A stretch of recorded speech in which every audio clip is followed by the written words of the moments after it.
Hello and welcome to The Truth About T+2, a Finextra webcast sponsored by Omgeo. I'm Virginie O'Shea, Posttrade Technology Analyst at IT Group, and I'd like to get my panellists to introduce themselves to kick off with, starting with you, Alan. I'm Alan Cameron. I work at BNP Paribas Securities Services, where I'm responsible for our broker-dealer and investment banking clients. I'm Ben Parker. I'm a European Head of Clearing and Settlement for UBS Investment Bank. I'm Robert Fair. I'm the Senior Business Development Manager at Euroclear. I'm Tony Freeman. I work for Omgeo. I'm responsible for the industry relations function globally in the firm. Okay. Well, my first question is sort of scene setting. So at a high level, I'd like to maybe discuss some of the sort of concerns you may have around moving from T+3 in Europe to T+2. So Alan, should we start with you? Sure. Well, this is all about taking risk out of settlements. And a lot of progress has been made over the years in taking risk out of settlements. We used to have settlement risk where you would be worried that you would deliver and not receive. That's largely been eliminated through proper DVP and RVP settlement. So we're left with pre-settlement risk and operational risk. Pre-settlement risk is broadly the risk that something doesn't happen on the settlement date, perhaps a counterparty defaults, and the market's moved against you in the meantime. Operational risk, on the other hand, covers so many things, and it's basically that something goes wrong and the settlement doesn't take place and costs are incurred. So moving to T+2 should reduce pre-settlement risk. So the worry that we should have is that the gains that we get from that are counterbalanced by an increase in operational risk. Sure, so pushing risk from one area to another. Dan? Yeah, I broadly agree with Alan. I mean, from a broker-dealer point of view, one of the major advantages of moving to a shortened settlement cycle is that we're able to lock down our risk very quickly on our transactions. So one of the biggest implications of moving to a shorter settlement cycle is being able to affirm a transaction on trade date. From our perspective, one of the most important tasks that we need to do is to be able to confirm with our counterparties that the economic details of the trade are agreed on both sides.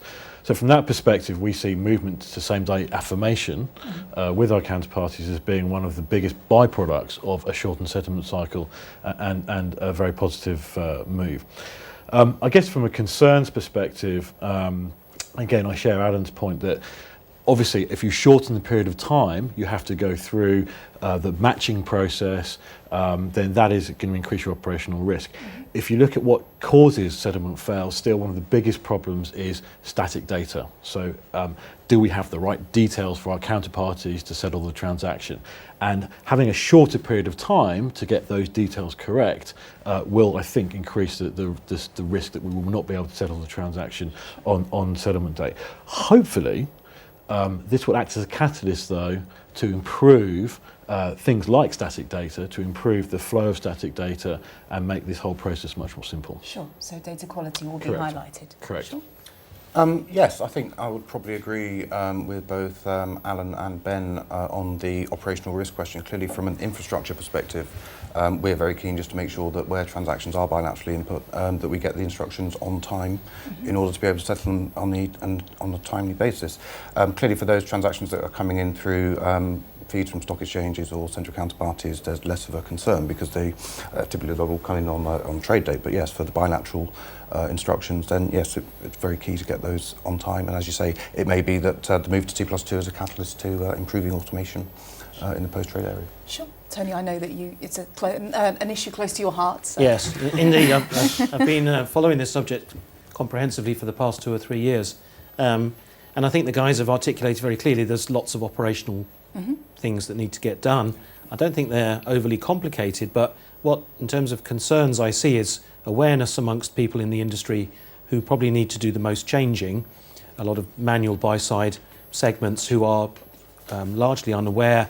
If they are aware, sometimes they think they can swerve around the T+2 project and somebody else will sort it out for them. Their prime broker will sort it out, their custodian will sort it out, or whatever.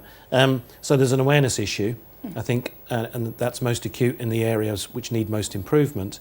There's also an open question about who's responsible for planning the implementation of T+2. It's an industry project. It's not as big as the euro or something like that.